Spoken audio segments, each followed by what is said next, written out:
Misguided Faith, Challenging Fascism and Social Justice.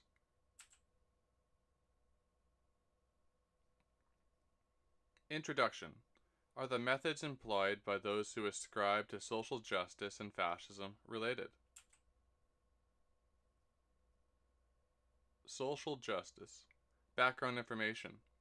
Social justice states that there are oppressive systems which deliberately disfavor people who belong to identifiable groups. These groups are based on material characteristics, such as race, gender, or sexual orientation. Because people within some groups are economically or socially disadvantaged, social justice argues that this injustice must be removed to construct new systems. Fascism background information.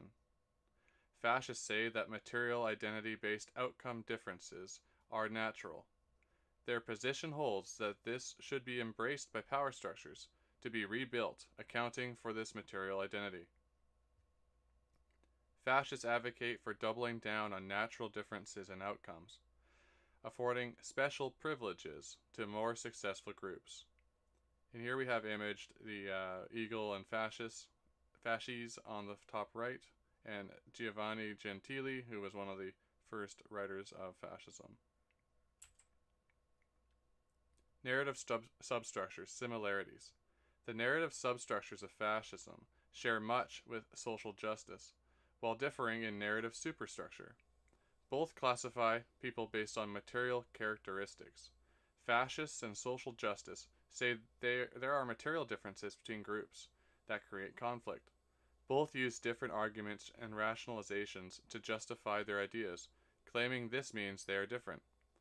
But these differences are the immaterial narrative superstructure and best classified as propaganda, rhetoric, and opinion. Oh, she's spinning. I gotta talk to my editor about this. Come on.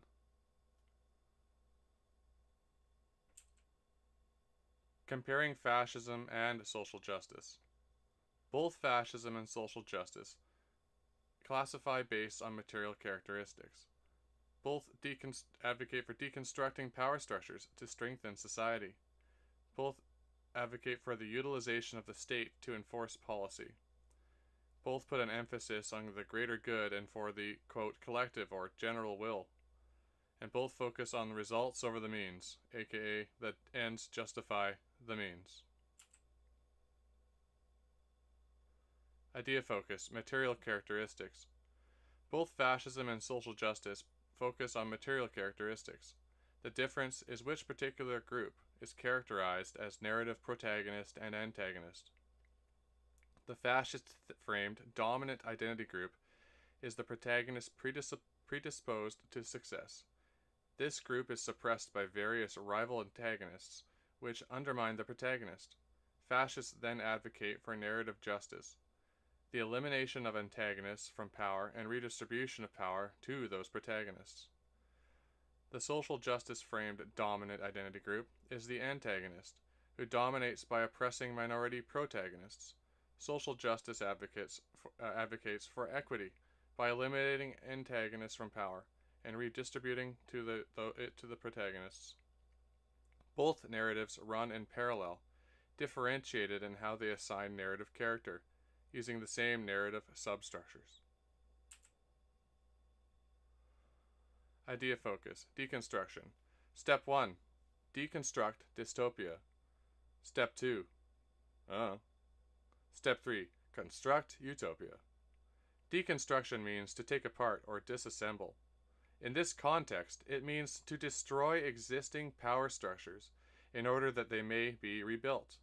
This means to demolish and rebuild society to best serve protagonists and to minimize the effects of antagonists. To individualist societies, this means the complete destruction of meritocracy and the free market to bring about a technocratic, centrally planned society and economy. Idea focus, the role of the state. Both ideologies seek to undermine and subvert the state for their own ends. Nothing matters but power and control to achieve their goals. It is important to look at this through an objective lens. You cannot rely on the narrative superstructure, the opinion, rhetoric, or propaganda from either side, because the narrative superstructure is immaterial. In the pursuit of power, truth doesn't matter, and manipulation of the truth becomes a tool. So why not lie? When utopia is the ends, the truth becomes an obstacle. The social order has been subverted when neither the state nor the people care for truth. There are moral problems when one knows the truth, but weighs this against power and allows power to win. And here I have a quote from Yuri Bezmenov, former KGB agent. The highest art of warfare is not to fight at all, but to subvert anything of value in the country of your enemy, until such time that the perception of reality of your enemy is screwed up to such an extent that he does not perceive you as an enemy. You can take your enemy without firing a single shot. Idea focused. The ends justify the means. Fascism and social justice are consequentialist, meaning that the ends justify the means. It doesn't matter what is done, so long as the outcome has goal-related gains. The nature of the outcome is determined by how it relates to the protagonist's benefit and the antagonist's cost. What is the moral or ethical limitation for either? There isn't. They present specific rhetoric, opinion, and propaganda to soften the blow, which cannot be trusted, because all means are applicable so long as the ends are justified. Again, narrative superstructures are immaterial. When the ends justify the means, truth and morality become obstructions to power.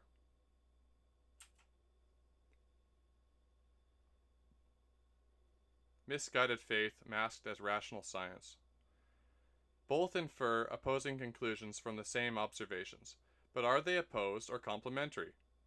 The framing of both view the individual as immaterial, one arguing that they are a victim of nature, while the other a victim of social design and nurture. They use the same language, logic, and absolutism, faith-based, hoping that data will relieve them post hoc, leaving others to question their sanity. They believe they are righteous and based in natural truths. Reality challenges their truth, for it is not based in natural truth, but narrative truth. This is a truth that is isolated within a framework, like the delusions of a schizophrenic who presumes his hallucinations to be true. Prescriptive claims. Both make claims promising a utopia by accepting their prescriptions. This asserts an impossible understanding of the human condition. Human understanding is limited, and we recognize that we are not all-knowing. On that basis, the prescriptions of fascism and social justice alike lose legitimacy. They cannot know what to prescribe, and they cannot know what will result. You cannot make broad prescriptions for society through limited analysis. It is impossible to prescribe what fascism and social justice do, because they cannot describe the problem in the first place.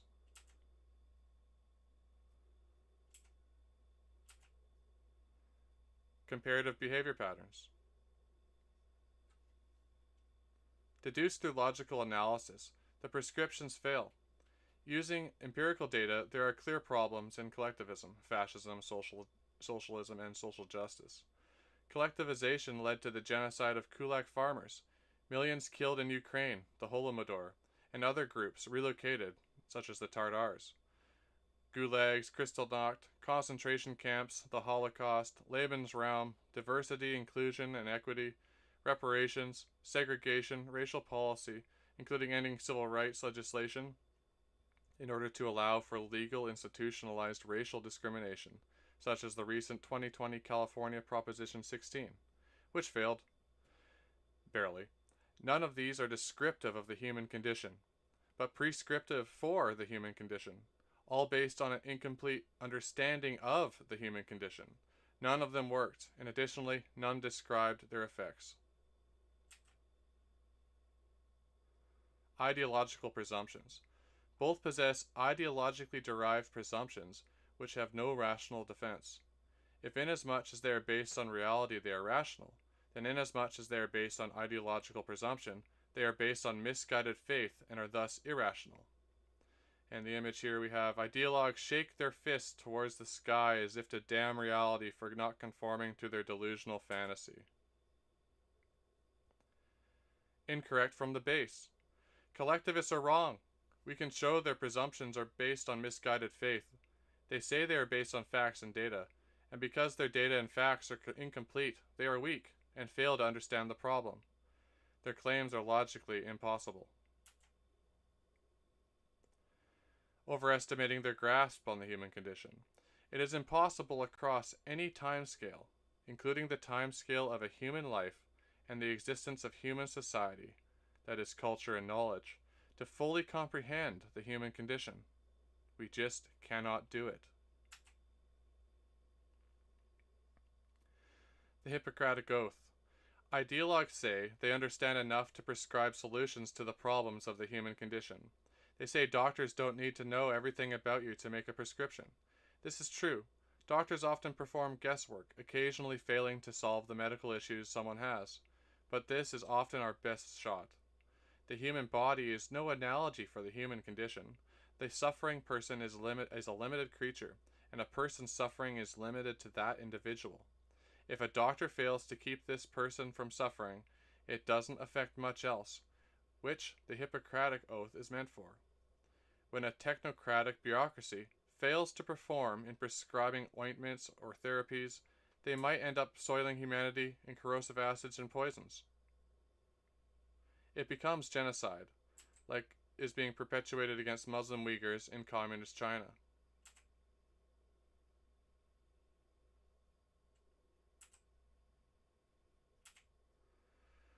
Wrapping things up. Fascism and social justice are collectivist ideologies sharing narrative substructures and methods. They differ in opinion, rhetoric, and propaganda, which make up their narrative superstructure.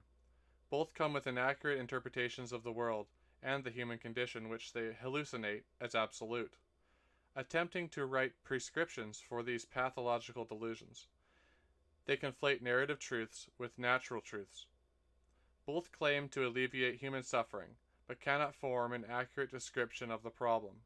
From this incomplete interpretation, they then attempt to perfect human beings, and foment a delusional utopia in their particular flavor. And you see here I have a house, a structure that is made up of narrative superstructure and narrative substructure. The foundation is nature or life, which we could call the natural truth, such as the sun rises every day, the tides go in, the tides go out, and other such things. The narrative substructure is the things like how human beings are, whether they're malleable, whether they're more natural or nurtured. And then above that you have rhetoric, opinion, and propaganda, which is all the justifications and the arguments made by a particular ideology, which they'll try to convince you that they are correct.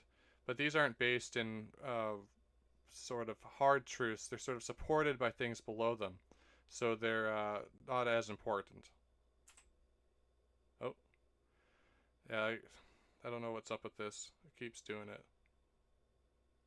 And she's gone. Alright, in conclusion, these presumptive ideas fail logical analysis, and this is more evident with empirical analysis of earlier prescriptions. They cannot claim the ideas are wholesome or for the greater good and general will. Collectivism is a failed concept because it's based on misguided faith. In its misguidedness, it drowns in torrents of blood brought forth by its hands, doomed to haunt humanity as a failed, resentful ghost. We end now with a quote from Nietzsche's The Gay Science. God is dead. God remains dead, and we have killed him. How shall we comfort ourselves, the murderers of all murderers? What was holiest and mightiest of all that the world has yet owned has bled to death under our knives. Who will wipe this blood off us? What water is there for us to clean ourselves? What festivals of atonement, what sacred games shall we have to invent? Is not the greatness of this deed too great for us? Must we ourselves not become gods simply to appear worthy of it?